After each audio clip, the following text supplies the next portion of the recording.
nous avons constaté qu'il y a des problèmes liés à l'environnement, d'autres qui sont liés au comportement de nos jeunes et également le phénomène de l'immigration irrégulière.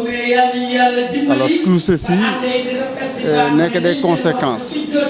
Pour nous, au niveau de ce comité des sages, nous avons dit qu'on ne va pas s'attarder aux conséquences, mais plutôt on va essayer de trouver les causes.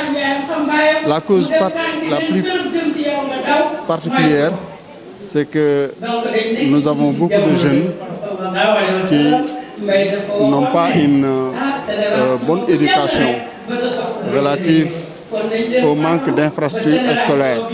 C'est pour cela, parmi les solutions proposées, on a, depuis novembre 2022, on a initié le projet du lycée de Rufisque-Ouest.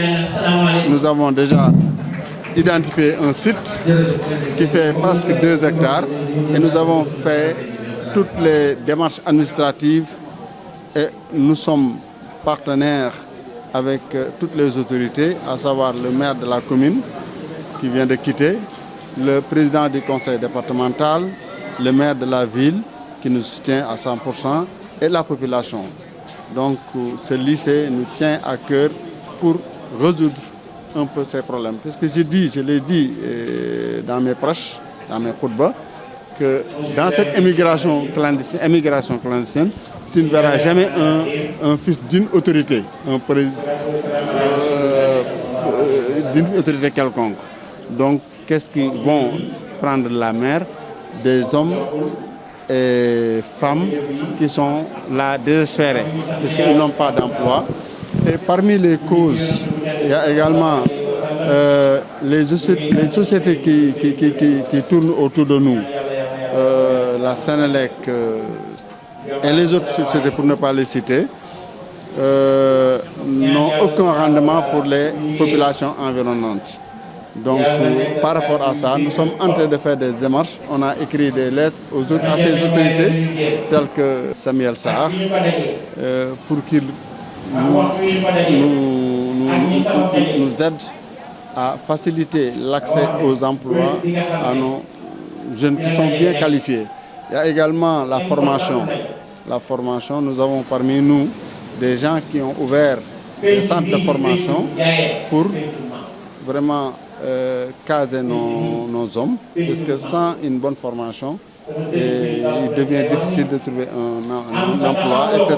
Donc nous sommes sur la phase des solutions, vraiment. Et là, on fait appel à nos autorités. Mais avant la naissance de ce comité, il y a eu des problèmes avec la mer jusqu'à avoir des morts d'hommes. Et pour cela, il y a eu des pertes de matériel également. Il y a eu des plaintes de part et d'autre. Mais grâce à ce comité, nous avons fait des démarches jusqu'à ce que toutes les parties ont retiré leurs plaintes, ont fait des lettres de désistement. Et pour cela aussi, nous demandons à l'État, aux autorités judiciaires, de nous aider à permettre à nos enfants qui avaient des difficultés entre eux, qui se sont réconciliés, les familles se sont réconciliées, de vraiment prendre cette donne en compte. Donc c'est l'un des aspects qui fait qu'il fallait se réunir, se parler entre nous, comme cela est une nécessité.